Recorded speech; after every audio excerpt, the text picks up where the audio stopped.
And there's so much going on. And I think everything I'm about to tell you, if you're a really, really, really deep reader of all the news going on, and you don't just pay attention to the top 70 outrageous stories of the week, but you get into the next 10, then you already know these things. But if not, I wanted to just bring 4 things to your attention. First, as part of the lead up to America's 250th anniversary next year, the White House has announced a review of the Smithsonian Museum exhibits, quote, and all my quotes here are from the White House, from their letter, quote, to assess tone, historic framing, and alignment with American ideals. Specifically, the museums are required to replace divisive language with unifying and constructive descriptions. The White House letter explains that this review will ensure alignment with the president's directive to celebrate American exceptionalism, remove divisive narratives, and restore confidence in our shared cultural institutions. So, less a true accounting of the good and the bad and the ugly of real life, and more a trophy case of America's victories. Less slavery, less civil rights struggles, more racial harmony. More World War II, less Vietnam. Less women's suffrage and Stonewall, and more Roll Tide. Less about the abolitionists, and more about the Confederate heroes who fought against them.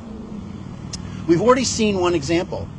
In July, the National Museum of American History removed references to the impeachments of Donald Trump from an exhibit about the American presidency. Although those references were restored after the public outcry, they no longer say that Trump made false statements about the outcome of the 2020 election. The exhibit no longer says that he played any role in encouraging a mob on January 6th. That apparently is part of the executive order entitled Restoring Truth and Sanity to American History. We will likely talk a lot more about the implications of this kind of assault on the truth as this group approaches the 250th anniversary next year. Obviously, American values has been a big part of what we've talked about, and we'll continue to do so.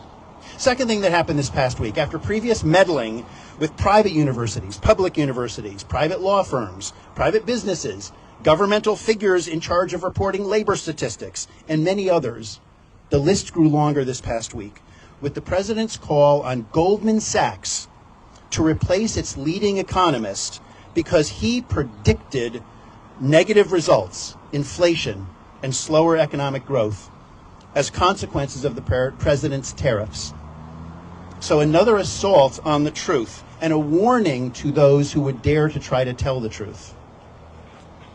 Third thing from this past week. The White House has created a scorecard rating hundreds of businesses and business associations on how well they support and promote the president's agenda. They will check social media posts, press releases, attendance at White House events, and other measures of engagement to determine whether such company is a strong, moderate, or low supporter of the White House. Yes, they've started naming names. Those who are approved include Uber, DoorDash, United, Delta, AT&T, Cisco, and airline and steel manufacturers associations. They are on the good partners list. Again, the implications for civil society are enormous. Fourth, some good news.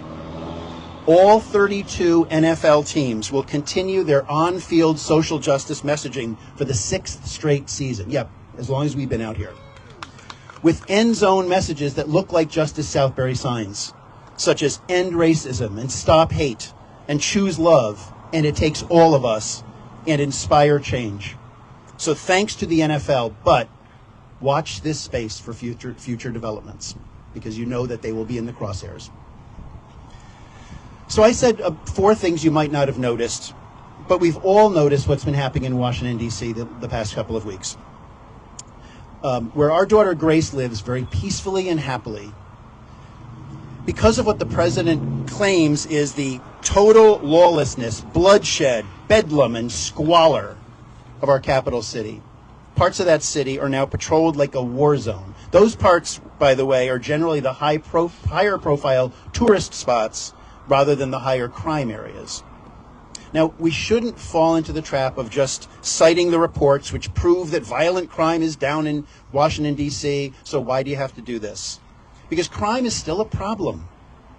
But we also shouldn't kid ourselves that L.A. and now D.C. will be the last cities in our country that will be militarized. And that militarization has started to come to Connecticut in the form of ICE raids and ICE presence in Hartford and New Haven and Waterbury and Danbury.